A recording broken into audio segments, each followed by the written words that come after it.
இனிய நாமம் மகிமைப்படுவதாக. தூர இடத்திலிருந்து பார்த்து கொண்டிருக்கிற உங்களையும், வீடுகளிலே குழுக்களாக பார்த்து கொண்டிருக்கிற உங்களையும் ஆண்டவர் இன்று தொட்டு சுகம் கொடுப்பார். வெளியூர்களிலிருந்து பார்த்து கொண்டிருக்கிறவர்கள், ஆண்டுடைய வார்த்தை கேட்டுக்கொண்டிருக்கிற நீங்கள் எங்களுக்கு ஃபோன் செய்ய விரும்பினால் இந்த ஃபோன் நம்பருக்கு ஃபோன் செய்து சாட்சிகளோ ஜெப குறிப்புகளையோ கொடுக்கும்படி உங்களை அன்பாக கேட்கிறோம். ஊழியர்கள் அந்த இடத்திலிருந்து உங்களுக்காக உடனே ஜெபிக்கவும் செய்வார்கள். ஆகினால் நீங்கள் இந்த ஃபோன் நம்பருக்கு கான்டாக்ட் பண்ணும்படி அன்பாக கேட்கிறோம். இன்று ஆண்டவருடைய வார்த்தையை நாம் கேட்போம். ஏசாயா தீர்க்கதரிசியின் புத்தகம் 59ஆம் அதிகாரம் 17ஆம் வசனத்தை வாசிப்போம். அவர் நீதியை மார்க்கவசமாக அணிந்து இரட்சிப்பென்னும் சீராவை தமது சிரசில் தரித்து, ரட்சிப்பு என்னும் சீராவை தன்னுடைய சிரசிலே தரித்து, நீதி சரிக்கட்டுதல் என்னும் வஸ்திரங்களை உடுப்பாக உடுத்து, நீதி சரிக்கட்டுதல் என்னும் வஸ்திரங்களை உடுப்பாக உடுத்தி, வைராக்கியத்தை சால்வையாக போர்த்து கொண்டார். வைராக்கியத்தை சால்வையாக போர்த்து கொண்டார்.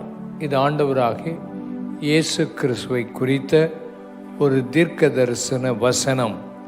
ஆண்டவராகிய இயேசு இந்த உலகத்தில் தேவனாக இருந்த அவர் தம்மை தாமே வெறுத்து அடிமையின் ரூபம் எடுத்து மனுஷ சாயலாக மாறினார். மனுஷர்களாகிய நம்மை போல அவர் வீட்டிலே வாழ்ந்தார், குடும்பங்களில் வாழ்ந்து கொண்டிருந்தார். பெற்றோர்கள் இருந்தார்கள், சகோதரர்கள் சகோதரிகள் அவருக்கு இருந்தார்கள். ஆனால் அவருடைய வாழ்க்கையில் அவர் வாழ்ந்த வாழ்க்கை ஒரு நீதி உள்ள ஒரு வாழ்க்கையாக இருந்தது. மார்க்கவசத்தை நீதியாக தரித்து கொண்டார். அவருடைய வாழ்க்கையில் ஒரு அநியாயமும் இல்லை. அவருடைய வாழ்க்கையில் எந்த பாவமும் இல்லை. அவர் நீதி செய்கிற தேவனாக, அவர் நியாயம் செய்கிற ஒரு தேவனாக இந்த உலகத்திலே அவர் வாழ்ந்து வந்தார். ஆகையினாலே அவருக்கு வல்லமை உண்டு உங்களை சுகமாக்க. அவருக்கு அற்புதம் செய்கிற காரியம் உண்டு. அவரில் எந்த பாவமும் இல்லை. அவர் நீதி உள்ளவராக வாழ்ந்தபடியினால் அவர் நீதியை மார்க்கவசமாய் அணிந்தார். ரட்சிப்பு என்னும் தலைச்சீராவை அணிந்திருந்தார். நீங்கள் ரோடுகளிலே பைக்கில் ஆட்கள் போகும்போது தலைக்கவசம் அணிந்து போவார்கள். அந்த தலைக்கவசம் கண்டிப்பாக அணிய வேண்டும் என்று சட்டம் இருக்கிறது. காரணம், கீழே விழுந்தால் தலை அடிபட்டால் மூளை பாதிக்கப்படும், இரத்தம் வரும், அதனாலே ஆபத்து உண்டு. ஆயினால உன் தலையை பாதுகாக்கிறதுக்கு அந்த கவசம் அணிந்திருக்க வேண்டும். ஆண்டவர் ரட்சிப்பு என்னும் தலைச்சீராவை தரித்திருந்தார். நமக்கு நம்ம வாழ்க்கையில் நிறைய காரியத்தை நம்ம இந்த உலகத்தில் செய்கிறோம். ஏன் செய்கிறோன்னா நம்முடைய தலையில் மனசு இருக்குது. நம்ம மனசில் என்னெல்லாம் வருதோ அதெல்லாம் நம்ம செய்ய பார்ப்போம். இந்த மனதில் பயங்கர பயம் வரும். திடீர்னு ஒரு சின்ன வலி வந்தால் உடனே பயந்துருவோம், வேதனை வந்துடும், ஏதோ வந்துடுது. நெஞ்சில் வலி வந்தால் உடனே ஹார்ட் அட்டாக் வந்துடுமோ, இது என்ன வரும். நமக்கு ஏதாவது வலி வந்தால் கேன்சர் வந்துட்டோன்னு பயம் வரும். தலையில் தான் அந்த இடத்துல சிந்தனையில் தான் நமக்கு பிரச்சனை இருக்குது. இன்றைக்கி ஆண்டவர் சிந்தனையில் நமக்கு ஒரு விடுதலை தருவாரே. ஆனால் நமக்கு ஆண்டவர் விடுதலை. இயேசு தன்னுடைய சிந்தனையை எப்பொழுதும் பாதுகாப்பாய் வைத்திருந்தார். எப்பவும் அவர் பிதாவோடு அவர் தொடர்பு கொண்டிருந்தார். அவர் பாதுகாப்பாய், அவர் எப்பொழுதும் மக்களுக்கு உதவி செய்கிற சிந்தை, மனதுருக்கத்தின் சிந்தை. வியாதி உள்ளவர்களை கண்டபோது, பிசாசு பிடித்தவர்களை கண்டபோது அவருடைய சிந்தை அந்த மக்களுக்கு ரட்சிப்பை கொடுக்க வேண்டும், அவர்களுக்கு விடுதலை கொடுக்க வேண்டும் என்ற அந்த ரட்சிப்பு என்னும் சிந்தையோடு இருந்தார். அவர் மக்களுடைய பாவத்தை மன்னிப்பதற்கு அப்படிப்பட்ட சிந்தையோடு இயேசு இந்த உலகத்திலே வாழ்ந்து வந்தார். அதனால் அவர் ரட்சிப்பு என்னும் தலைச்சீரா அவருக்கு இருந்தது. இன்றைக்கு உனக்கு என்ன பிரச்சனை இருந்தாலும், என்ன போராட்டம் இருந்தாலும் அதில் ரட்சிப்பை கொடுப்பார். நீ பாவத்தில் மூழ்கி போயிருந்தால், பாவத்தை விட முடியாமல் இருந்தால், பாவத்தில் சிக்கி தவித்து கொண்டிருந்தால், பாவம் மன்னிப்பு இல்லாமல் இருந்தால், ஆண்டவர் உங்களுக்கு அந்த பாவ மன்னிப்பை தர வல்லமை உடையவர், அந்த ரட்சிப்பை தர வல்லமை உடையவர். அவருக்கு ரட்சிப்பு என்பது மிகவும் முக்கியம். நம்ம எல்லாம் இந்த பூமியில் வாழுகிற மக்களை, பாவத்தில் விழுந்து கிடக்கிற மக்களை, சாத்தானுக்கு அடிமைத்தனத்தில் போயிருக்கிற மக்களை, வியாதிகளிலே பலவிதமான வியாதிகளில் கஷ்டப்படுகிற மக்களை ரட்சிக்க அவர் இந்த உலகத்துக்கு வந்தார். இந்த இரட்சகர் நல்லவர். கை உயர்த்தி அந்த இரட்சகர் உங்களை ரட்சிப்பார். தூரத்திலிருந்து பார்த்து கொண்டிருக்கிற உன் வாழ்க்கையில் இன்றைக்கு ஆண்டவர் ஒரு இரட்சகராக உனக்கு இருக்கிறார் என்பதை மறந்து விடாதே. அவருடைய வஸ்திரம், அவருடைய உடுப்பு, அவருடைய வஸ்திரத்தை உடுப்பை உடுத்தி இருந்தார். வாசிக்கலாம், அதை வாசிப்போம். நீதி சரிக்கட்டுதல் என்னும் ரட்சிப்பென்னும் சீராவை தமது சிரசில் தரித்து, நீதி சரிக்கட்டுதல் என்னும் வஸ்திரங்களை உடுப்பாக உடுத்து. நீதி சரிக்கட்டுதல் என்னும் வஸ்திரத்தை உடுப்பாக உடுத்தி இருந்தார். நீதி சரிக்கட்டுதல் என்றால் அர்த்தம் என்ன? பாவம் செய்த நமக்கு தண்டனை உண்டு. பாவம் செய்கிற எல்லாருக்குமே தண்டனை உண்டு. பாவம் செய்த உடனே சிலருக்கு தண்டனை வராது. ஆனால் நீ எதை விதைக்கிறியோ அதை கண்டிப்பாக என்ன செய்வா? அறுத்துருவா. உனக்கு கண்டிப்பாக தண்டனை உண்டு. பாவம் செய்கிறவங்க தண்டனை உண்டு. அவர் நீதி சரிக்கட்ட இந்த உலகத்தில் வந்தார். தேவன் பாவம் செய்தவர்களை தண்டிக்கணும். அதே சமயத்தில் தேவன் அன்புள்ளவர், இரக்கமுள்ளவர். அவர் ரொம்ப அன்புள்ளவர், ரொம்ப இரக்கமுள்ளவர். அதனால் பாவத்துக்கு தண்டனை கொடுப்பது அது நீதி. பாவத்துக்கு தண்டனை கொடுக்கலைன்னா அது தவறு. ஆனால் தேவன் தண்டிக்கவும் வேணும். அதே சமயத்தில் மக்கள் மேலே அன்பும் இரக்கமும் வைக்கணும். ஆனால் நீதியை சரி கட்டுறதுக்கு தன்னையே பலியாக ஒப்பு கொடுத்துட்டார். நம்ம மேலே உள்ள தண்டனை அத்தனையும் அவர் தம் மேலே ஏற்றுக்கொண்டார். தேவனுக்கு நீதி செய்ய தண்டனையும் அவர் வாங்கி கொண்டார். நம்மேலே அன்பு கூர்ந்து நம்மையும் விடுதலையாக்கி இருக்கிறார். அதனால் இந்த ஆண்டவர் நீதி சரி கட்டுதல் என்னும் வஸ்திரத்தை அவர் உடுப்பாக உடுத்தி இருந்தார் என்பதை நாம் பார்க்கிறோம். அடுத்தது வாசியுங்கள். வைராக்கியத்தை சால்வையாக போர்த்து கொண்டார். வைராக்கியத்தை சால்வையாக போர்த்து கொண்டிருந்தார். வைராக்கியம் அவருக்கு இருந்தது. என்ன வைராக்கியம்? சாத்தான் குடும்பங்களெல்லாம் கெடுத்து போட்டான். சாத்தான் மக்களுக்கு சாபங்களை உண்டாக்கி போட்டான். மக்களை ஏமாற்றி விட்டான், வஞ்சித்து விட்டான். மக்களை விடுதலையாக்கணும் என்கிற வைராக்கியம் அவருக்கு இருந்தது. நம்மை விடுதலையாக்குகிற வைராக்கியம் அவருக்குள்ளே இருக்கிறது. இன்றைக்கு ராத்திரி வேளையில் வந்திருக்கிற உன் வாழ்க்கையில் உன் வியாதியை சுகமாக்க ஆண்டவர் உண்மை உள்ளவராக வைராக்கியத்தோடு இருக்கிறார். நீ விரும்புகிறதை விட அவர் உனக்கு சுகம் கொடுக்க விரும்புகிறார். எத்தனை பேர் அதை விசுவாசிக்கிறீங்க? நல்ல கைகளை உயர்த்தி, ஆண்டவரே, நான் விரும்புகிறதை விட நீர் என்னை சுகமாக்க நீர் வைராக்கியமாக இந்த பூமியில் இருக்கிறீர். இன்றைக்கு ராத்திரி எனக்கு அற்புதம் நடக்கும். இன்றைக்கு ராத்திரி எனக்கு ஆண்டவர் விடுதலை தருவார். எனக்கு ஆண்டவர் எல்லா வியாதிகளிலிருந்தும் கர்த்தர் அற்புதமாக எனக்கு சுகம் கொடுப்பார் என்கிற விசுவாசம் நமக்குள்ளே இருக்குமானால் நிச்சயம் ஆண்டவராகிய இயேசு உன்னை விடுதலையாக்குவார். அவர் நல்லவர்.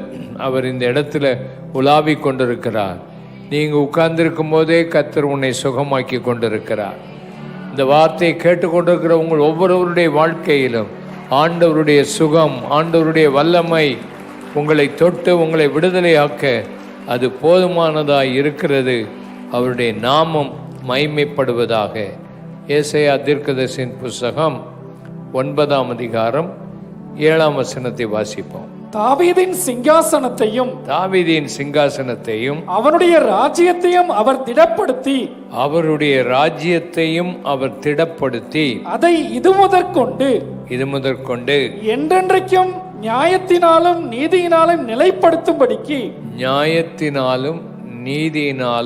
நிலைப்படுத்தும்படிக்கு அவருடைய கர்த்தத்துவத்தின் பெருக்கத்துக்கும் அதனுடைய சமாதானத்துக்கும் முடிவு இல்லை. சேனைகளின் கர்த்தருடைய வைராக்கியம் இதை செய்யும் என்று எழுதப்பட்டிருக்கு. அதுக்கு முந்தின வசனங்களை வாசியங்கள். நமக்கு ஒரு பாலகன் பிறந்தார், நமக்கு ஒரு குமாரன் கொடுக்கப்பட்டார்,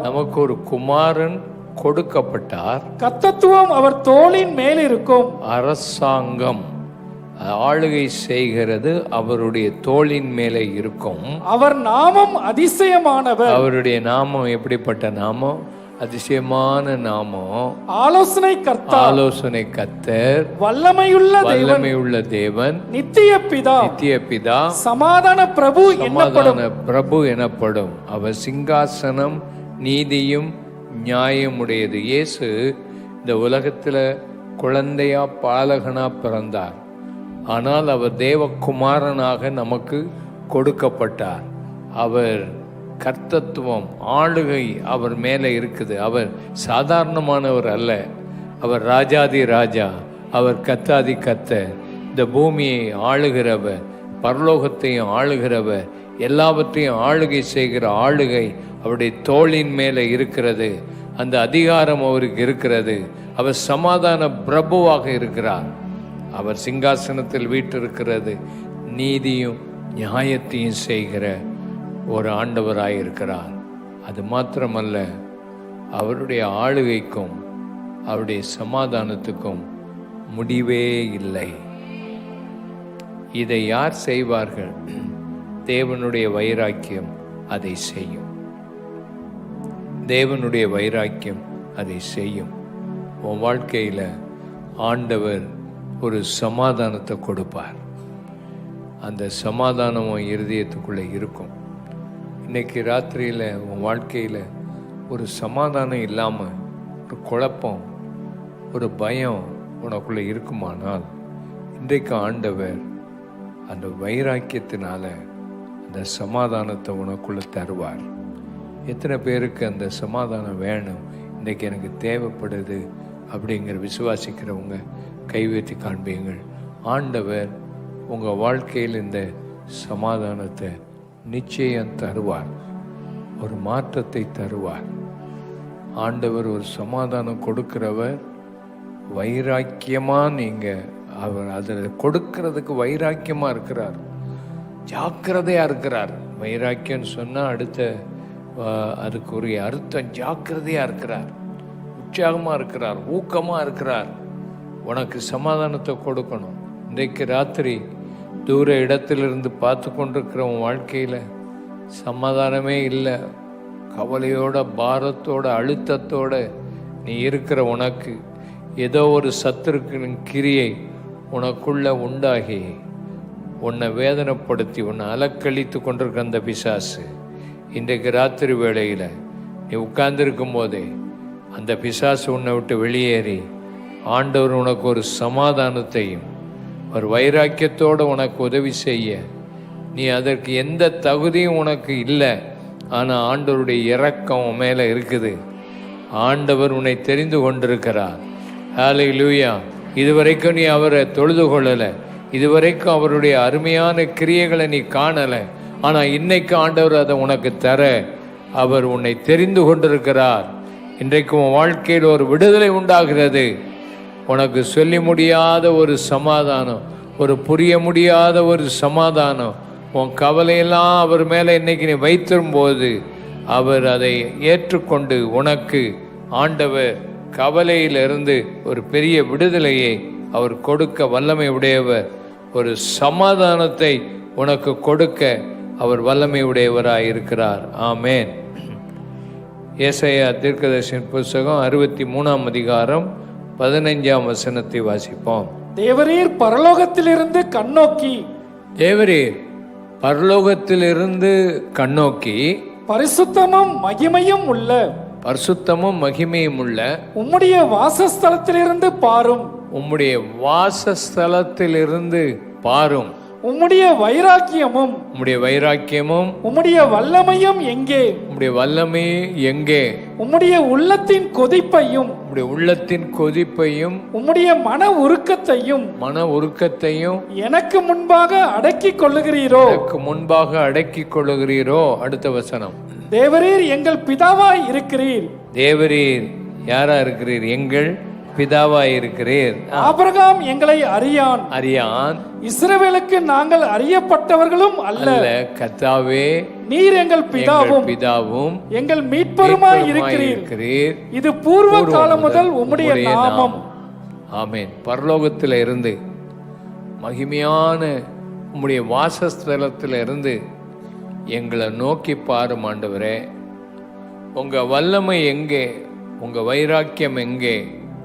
உங்க உள்ளத்தில் உள்ள கொதிப்பு எங்கே? மனதுருக்கம் எங்கே ஆண்டவரே? இன்றைக்கு ஆண்டவருடைய வல்லமை, அந்த வைராக்கியம் எங்கே என்று கேட்கிற அளவுக்கு மக்களுக்கு உதவி இல்லாமல், அற்புதங்கள் நடைபெறாமல் இருக்கிறது. ஆண்டவரே, நம்முடைய வாசஸ்தலத்திலிருந்து எங்களை நோக்கி பாரும். உன் வாழ்க்கையில இதுவரைக்கும் ஆண்டவருடைய உதவி, ஆண்டவருடைய வல்லமையை நீ அறியாமல் வாழ்ந்து கொண்டிருப்பாயானால் அது எங்கே? அந்த வல்லமை, உம்முடைய உள்ளத்தின் கொதிப்பு எங்கே? ஆண்டவர் ஒரு ஆள் சுகவீனமா இருக்கும்போது, பலவீனமா இருக்கும்போது அவரால் சும்மா இருக்க முடியாது. அவருடைய மனதுருக்கத்தை அடக்கி கொண்டிருக்கிறீரே ஆண்டவரை, எங்கே? நீர் எங்களுடைய பிதா, நீர் எங்களுடைய மீட்பர். அல்லேலூயா. உனக்கு ஒரு தகப்பன் இந்த ராத்திரி வேளையில் இருக்கிறார். அல்லேலூயா. கை உயர்த்தி, ஆண்டவரே, எனக்கு உதவி செய்கிற தகப்பன். ஆபிரகாம் இதை அறிந்திருக்க மாட்டார், மற்ற முன்னோர்கள் எங்களை அறிந்திருக்க மாட்டார்கள். ஆனால் எங்களை அறிந்திருக்கிற ஒரு தகப்பன் உனக்கு இருக்கிறார். உன் வாழ்க்கையில எல்லாரும் கைவிட்ட நிலையில ஒரு அனாதையை போல நீ இருக்கலாம், அனாதையை போல இருக்கலாம். எனக்கு உதவி செய்வார் யாருமே இல்லை, என்னை தூக்கிவிட யாரும் இல்லை.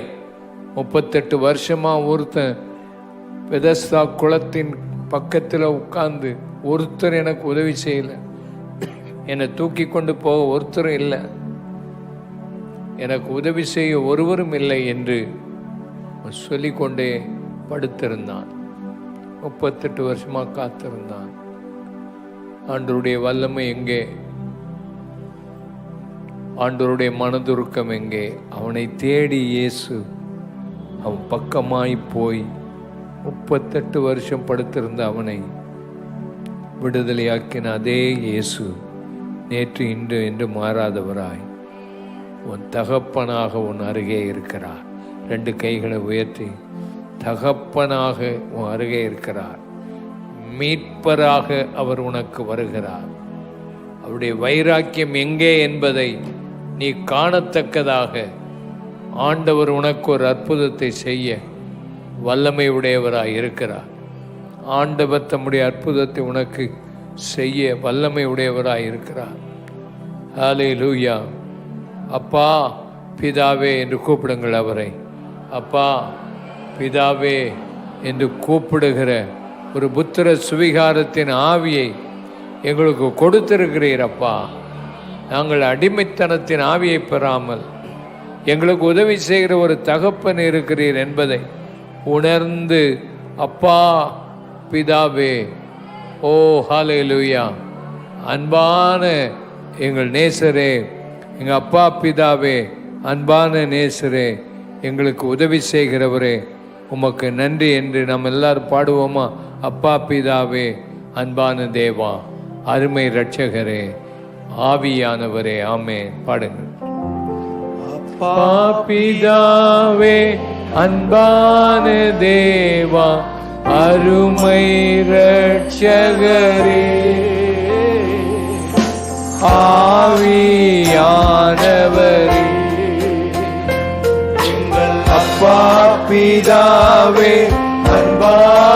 தேவா அருமை ரட்சகரே, ஆவியானவரே. பிதாவே, அப்பா பிதாவே, அன்பான தேவா அருமை ரட்சகரே, ஆவியானவரே. நல்ல கைகளை உயர்த்தி, ஆண்டவரே, எனக்கு ஒரு தகப்பன அப்பா பிதாவே என்று அழைக்கிற ஒரு ஆவியை கொடுத்தேன். எங்கள் மீட்பராயிருக்கிறீர். மீட்பர் என்று சொன்னால் நீ அடிமைப்பட்டு போயிருந்தால் அந்த அடிமைத்தனத்தில் இருக்கிற அந்த ஆளுக்கு விலை கொடுத்து மீட்டெடுக்கணும். பணம் கொடுத்து மீட்கணும் அந்த ஆளை. அதுதான் மீட்பு. நீ எதுக்கெல்லாமோ அடிமைப்பட்டு இருக்கிறான். பாவத்துக்கு அடிமைப்பட்டிருக்கிற, கெட்ட பழக்கங்களுக்கு அடிமைப்பட்டிருக்கிற, கெட்ட பழக்கங்கள், குடிக்கு அடிமையாக இருக்கிற ஆட்கள் உண்டு, சிகரெட்டுக்கு அடிமையாக இருக்கிற ஆட்கள் உண்டு, பலவிதமான பாவ பழக்கங்களுக்கு அடிமைப்பட்டு போயிருக்கிற ஆட்கள். இயேசு உனக்கு விலை கொடுத்திருக்கிறார், உன்னை மீட்டெடுத்திருக்கிறார். அவர் உன் மீட்பராக இருக்கிறார். உன் பாவத்துக்கும் உன் வியாதிக்கும் அவர் தாம் மேலே எல்லாவற்றையும் சுமந்திருக்கிறார். உன் பலவீனத்தை அவர் சுமந்திருக்கிறார். உன் நோய்களை சுமந்திருக்கிறார். உன் பாவத்தை சுமந்திருக்கிறார். உன் துக்கம், உன் கவலையெல்லாம் சுமந்துட்டு உன்னை விடுதலையாக்கி இருக்கிறார். ஆகையினால அவர் உனக்கு மீட்பராக இருக்கிறார். அவருடைய வைராக்கியம் கண்டிப்பாக உனக்கு உதவி செய்யும். அவருடைய வல்லமை உனக்கு நிச்சயம் உதவி செய்யும். அது எங்கே என்று கேட்டுக்கொண்டிருக்கிற உனக்கு இந்த ராத்திரி அவருடைய வல்லமையும் வைராக்கியமும் வெளிப்படும். இந்த ராத்திரி வேளையில் கர்த்தர் உனக்கு ஒரு அற்புதத்தை செய்து அடையாளத்தை செய்வார். நல்ல விடுதலையை கொடுக்கிற ஒரு தேவன், வைராக்கியமாக அவர் இருக்கிறார், உனக்கு உதவி செய்வார். ஆமேன். யோவான் எழுதின சுவிசேஷம் 2ஆம் அதிகாரம் 17ஆம் வசனம். அப்பொழுது உம்முடைய வீட்டை குறித்து உண்டான பக்தி வைராக்கியம், உம்முடைய வீட்டை குறித்து உண்டான பக்தி வைராக்கியம் என்னை பட்சித்தது என்று எழுதியிருக்கிறதை, என்னை பட்சித்தது என்று எழுதியிருக்கிறதை அவருடைய சீஷர்கள் நினைவு கூர்ந்தார்கள். அவருடைய சீஷர்கள் நினைவு கூர்ந்தார்கள். இயேசு கிறிஸ்து தேவனுடைய ஆலயத்துக்கு போனார். அந்த ஆலயத்தில் வியாபாரம் நடந்து கொண்டிருந்தது. காசுகள் பரிமாற்றம் செய்து கொண்டிருந்தார்கள். அந்த ஆலயத்துக்குள்ளே இருக்க வேண்டிய பலிபீடம் இல்லை, அங்கே இருக்க வேண்டிய தேவனுடைய வார்த்தை இருக்க வேண்டிய அந்த இடம் இல்லை, ஜெபபீடம் இல்லை, மகா பரிசுத்த ஸ்தலத்தில் தேவ சமூகம் இருக்கணும், தேவ சமூகம் இல்லை.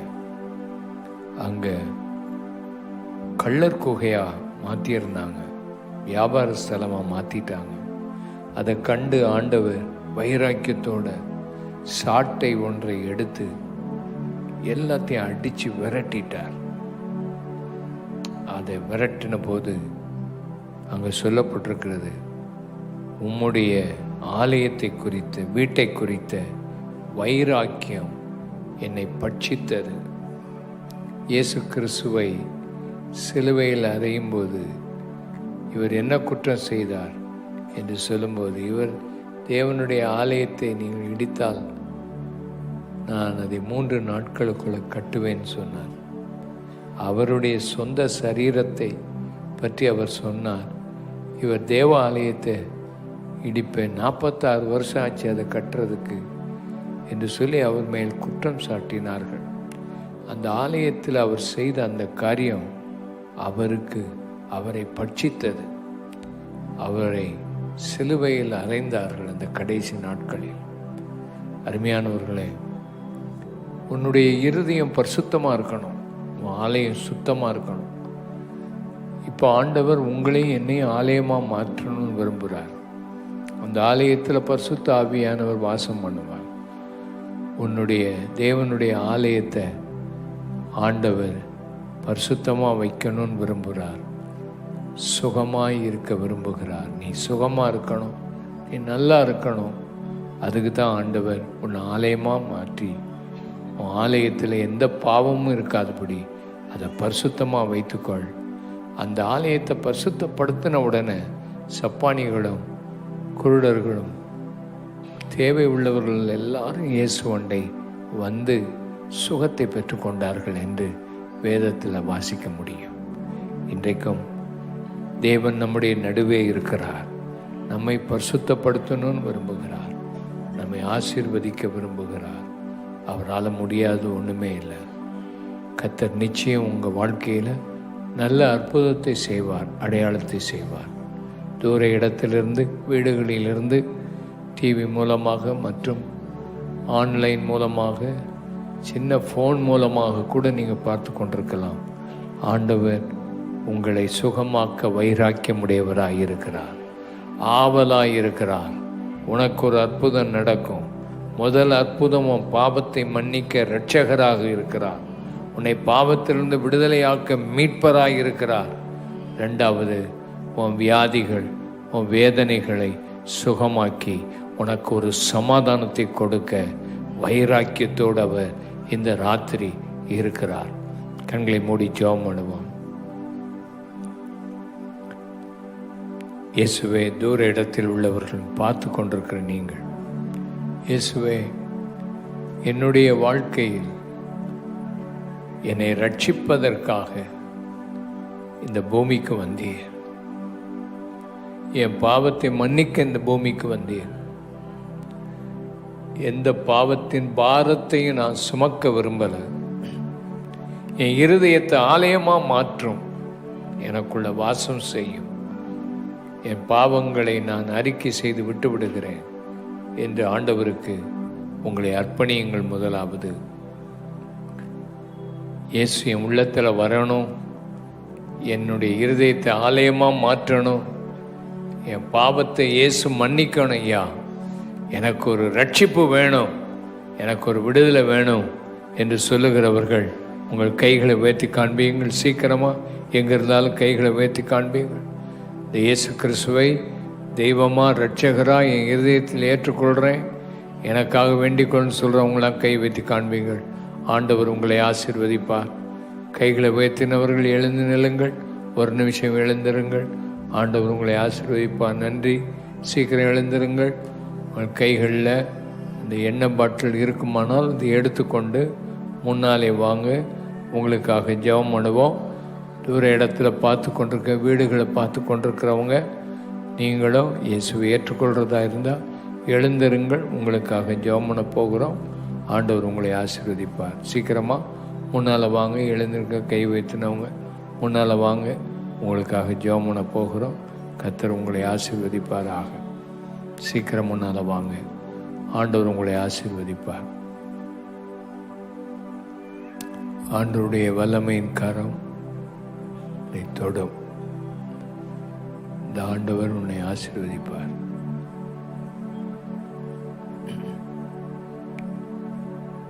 அல்லேலூயா. குழந்தை எப்படி இருக்குது?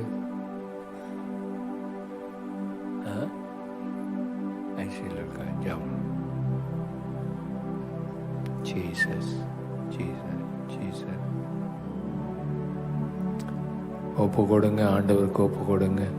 உங்கள் இதயத்தை ஒப்பு கொடுங்க. ஆண்டவர் உங்கள் வாழ்க்கையில் அற்புதங்களை செய்வார். தூர இடத்துல இருக்கிறவங்களும் நான் சொல்கிற ஜெப வார்த்தையை சத்தமாக சொல்லுங்கள். இந்த ஜெப வார்த்தையை சத்தமாக சொல்லுங்கள்.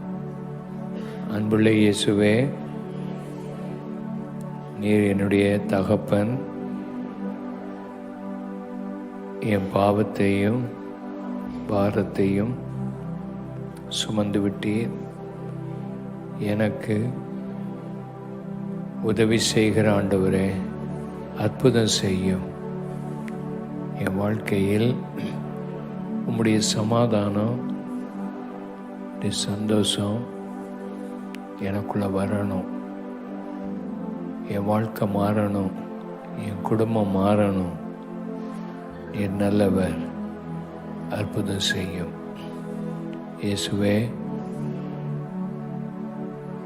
எனக்காக நீர் மரித்தீர், எனக்காக உயிரோடு எழும்பினீர், எனக்காக சிலுவையில் இரத்தம் சிந்தினீர், எனக்காக பாடுகளை பட்டீர். நான் அடைய வேண்டிய தண்டனையை நீர் ஏற்றுக்கொண்டீர். உம்முடைய சமாதானத்துக்கு முடிவே இல்லை. நியாயம் செய்கிற தேவன், இரக்கம் செய்கிற தேவன், எனக்கு ஒரு இரக்கம் பாராட்டும், எனக்கு ஒரு தயவை பாராட்டும், எனக்கு ஒரு அற்புதம் செய்யும், என்னை விடுதலையாக்கும். இயேசுவின் நாமத்தினாலே சமாதானம் தாரும். ஆமேன், ஆமேன், ஆமேன்.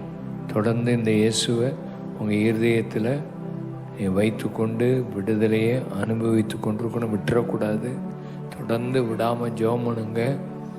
ஆண்டவர் உங்களுக்கு விடுதலையும் சமாதானத்தையும் கட்டளையிடுவார்.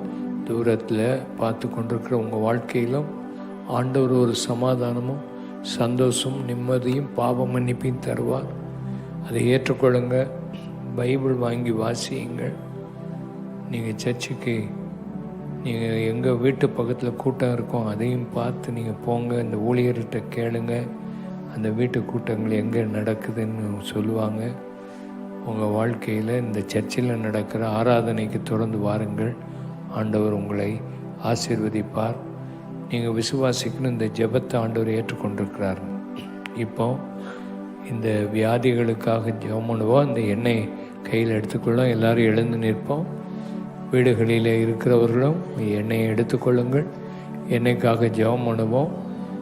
ஆண்டவருடைய கரம் இறங்கி வரட்டும். இயேசுவே, இந்த எண்ணெய்க்காக நாங்கள் ஜெபம் பண்ணுகிறோம். இந்த எண்ணெயை போடும்போது சுகம் உண்டாகட்டும், அற்புதம் உண்டாகட்டும், அடையாளம் உண்டாகட்டும். இயேசுவே, இதை ஆசீர்வதியும்.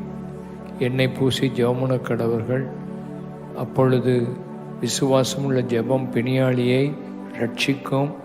வீடுகளிலே சுகவீனமாயிருக்கிறவர்கள், ஆஸ்பத்திரியில் சுகவீனமாயிருக்கிறவர்கள், பலவிதமான வியாதிகளில் வேதனையோடு இருக்கிற மக்களை நீ சுகமாக்கும்படி ஜெபிக்கிறோம். உம்முடைய சுகமாக்கும் வல்லமை இதில் இருக்கும்படி ஜெபிக்கிறோம். உச்சந்தலையிலிருந்து உள்ளங்கால் வரைக்கும் எல்லா இன்ஃபெக்ஷன், எல்லா நோய்கள், நோய் கிருமிகள் இவைகளெல்லாம் அகன்று போகும்படி ஜெபிக்கிறோம். வீடுகளிலே இருக்கிறவர்களுக்கும் அற்புதம் செய்யும். டிவியில் பார்த்து கொண்டிருக்கிறவர்களுக்கு அற்புதம் செய்யும், அடையாளத்தை செய்யும். தேவனால் கூடாதது ஒன்றுமே இல்லை. தேவனே, உம்முடைய நாமத்தை மைமைப்படுத்த ஆசீர்வதியும். ஆமேன் சொல்லுவோம். ஆமேன். இப்பொழுது எண்ணெயை பூசி நீங்கள் ஜெபம் பண்ணுங்கள். நீங்கள் ஆண்டவர் உங்களை ஆசீர்வதிப்பார். எந்த இடத்துல வியாதி இருக்குதோ அந்த இடத்துல எண்ணெய் பூசி ஜெபம் பண்ணுங்கள். ஆண்டவர் உங்களை ஆசீர்வதிப்பார். சீக்கிரமாக எல்லோரும் செய்யுங்கள். தூர வீட்டில் இருக்கிறவங்களும் எண்ணெய் இருந்துச்சுன்னா பூசுங்க, இல்லைனாலும் கை வைத்து ஜெபம் பண்ணுங்க. ஆண்டவர் உங்களுக்கு அற்புதங்களை செய்வார்.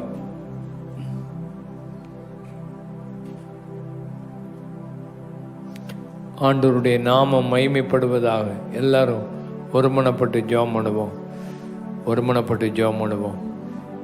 எல்லா வியாதிகளையும் ஆண்டவர் சுகமாக்க இப்பொழுது ஜெபம் பண்ணுவோம். நசரனாகிய இயேசுவின் நாமத்தினாலே இன்றைக்கு வியாதியாய் வந்திருக்கிறவர்கள் யாராயிருந்தாலும் அவர்களை சுகமாக்கும். எல்லா வியாதிகளையும் சுகமாக்குகிறவர் நீ சுகமாக்கும்படி ஜெபிக்கிறோம். மூளையில் இருக்கிற பிரச்சனைகளை மாற்றும். மூளை பிரச்சனைகளை மாற்றிவிடும். கர்த்தாவே, மூளை சரியாய் வேலை செய்யட்டும். மூளையில் கட்டி வரக்கூடாது. இயேசுவின் நாமத்தினாலே சுகமாக்கும். செவிட்டு காதுகளை திறந்தரணும். காதுகளில் உள்ள பிரச்சனைகளை மாற்றும். கண்ணில் இருக்கிற பிரச்சனை இயேசு நாமத்தினாலே இன்றைக்கி நல்ல விடுதலையாகி கண் பார்வை தெரியும்படி ஜெபம் பண்ணுகிறோம். செவிட்டு காதுகள் திறக்கும்படி ஜெபிக்கிறோம்.